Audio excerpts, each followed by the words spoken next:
In a world where so many fantastically horrifying survival horror games exist, it can be hard to zero in on any one boss from them all and call him or her, or it, the scariest one. Resident Evil's Tyrant, Clock Tower's Scissorman, Fatal Frame 2's Mr. Kurosawa, or any one of RE7's encounters with Jack would all make compelling choices. But as most things are with gaming, it really just depends on the subjective experience of any given player and how they personally feel affected by it. So while I can't claim to know who is the scariest boss of all time, and neither can anybody else, I can say which one scared me the most. And that would have to be, without a doubt, the original Pyramid Head in Silent Hill 2. Namely, the final battle with him at the end of the game. Pyramid Head, or if you want to get technical, Pyramid Head Thing, is quite the misunderstood creature nowadays, with so many appearances in places he doesn't really belong, like Dead by Daylight, Silent Hill Homecoming, and the Silent Hill movies, and basically everything else that isn't Silent Hill 2. It can be difficult to track down just why he exists and what his role in the Silent Hill universe is. Well, he definitely is not some harbinger of death that stalks the streets of Silent Hill, and he's not really supposed to be the mascot of the series like he's been bandied about as in recent years. Pyramid Head is simply a manifestation of James Sunderland's own guilt and regret for murdering his wife, and a vehicle that exists to exact punishment on himself. As a manifestation of James's guilt-ridden psyche, he haunts James throughout the game, popping up unexpectedly, draining him of his resources in a fight, then walking away seemingly undamaged, only to pop back up again later, much like how guilt affects those with a guilty conscience. That's the point. The symbolism doesn't end there though. As you'll notice, Pyramid Head's head is enclosed in a giant metal pyramid. This blinds him and weighs him down, much like how James was weighed down by his insufferable guilt, yet still blinded to it. So the entire purpose of Pyramid Head is to illustrate this relationship between James and his own transgressions. As such, the showdown with Pyramid Head is really more of a showdown between James and himself, once James finds Maria mysteriously still alive for the final time towards the end of the game, and two Pyramid Head things ceremoniously murder her in front of James. This triggers James to finally ready himself for the final showdown with them, with the illusion and romanticized version of his dead wife out of his mind. James finally is ready to deal with himself. Since the game had hinted that a real fight to the death with Pyramid Head would be coming throughout the entire experience, it wasn't exactly an unexpected turn of events. James had encountered Pyramid Head several times before, and Maria had disappeared and reappeared several times as well. That said, this would be the final time either of those things happened, and given the context around this climactic encounter, hopefully you can see why I was on the absolute edge of my seat the entire time. Firstly, as you might have picked up on, there are two Pyramid Heads instead of one. This might seem a little confusing and could give the impression that they just put two in there to make the final battle harder, but I disagree. There are a few fan theories out there about why there are two, but my preferred explanation is that James has murdered two humans at this point in the game. James Sunderland's wife, of course, also Eddie, the crazy guy that was also wandering around Silent Hill dealing with his own demons that James had the misfortune of coming across a few times. Eddie was obviously a damaged person, still consumed by the bullying and torment he endured as a child, and seemed fairly locked into this part of his life, despite clearly being an adult man,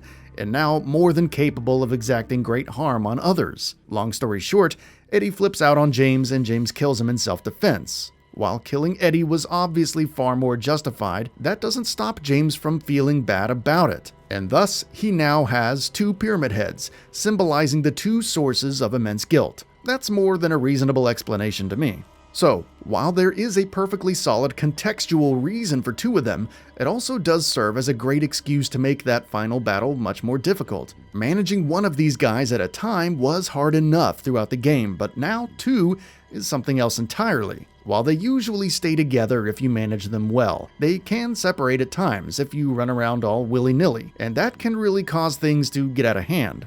By this point in the game, James should have plenty of ammo if you've managed it well, but that won't matter much if you aren't careful with your shots. Keep in mind, this was before the days of over-the-shoulder gameplay becoming the standard in horror games, so Lining up a shot is just inherently more difficult. You would have to keep a mental image of where the pyramid heads were in relation to you as you ran to the other side of the room to line up a shot correctly.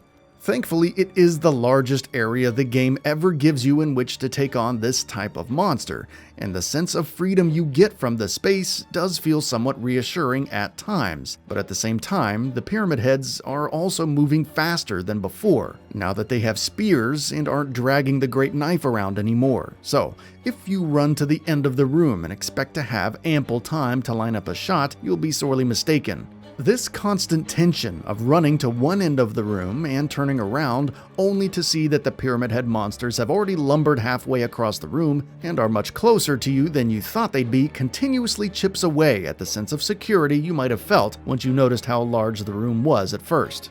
As they close in on you, you constantly have to decide whether or not you have enough distance for one more shot, or if you should just preserve your sanity and run away and try to line it up again. It might take you a while to realize the latter is usually the better option. Once you do defeat them, they shuffle over to the center of the room and impale themselves to end the battle. Not to signify that James had won per se, but more as if James had finally tortured himself enough and is now ready to truly confront the reality of his regret. While the context and the actual gameplay of this battle are surely enough to make this moment one for the record books for me, and the visual cues of dark, wet, and forsaken that drench the entire game are on full display in this area, it's honestly the soundscape and audio that accompanies it all that puts the experience over the top for me. The soundtrack that Team Silent had put together for this game, if you didn't already know, is a masterpiece in and of itself. The tricks of slightly detuned chord structures with subtle clashing notes here and there, accompanied by huge unsettling noises that repeat over and over again, almost as if to replace a normal percussion part, is an auditorial theme that only the guys who made the first few Silent Hill games have done this well, in my opinion, and all of these auditory devices are deployed in this final battle with the Pyramid Head duo. It's not so much that it's grating or unpleasant, but it purposefully terrorizes you and tugs away at your sanity in a way that's hard to describe. You just have to experience it to totally understand it. And it really adds a level of unease and horror to this battle that really puts it over the top. While Pyramid Head has become an iconic character for the franchise, and I'm glad that people recognize him as a great horror character, encountering this manifestation of anguish and death in the game that he was created for is truly on another level than it is anywhere else. The sheer magnitude of what he is and what he represents never quite affects you as much as it does in this moment in this game. It's a terrifying battle from a gameplay perspective, a harrowing experience on the audio-visual technical side of things, and an immensely profound moment for the character on a contextual basis. While there are plenty of excellent scary bosses in other games, to me, there's really nothing quite like this one. That's it for this video. If you enjoyed and would like to see more, feel free to hit that subscribe button and hit the notification bell to ensure you'll be notified when new videos go up.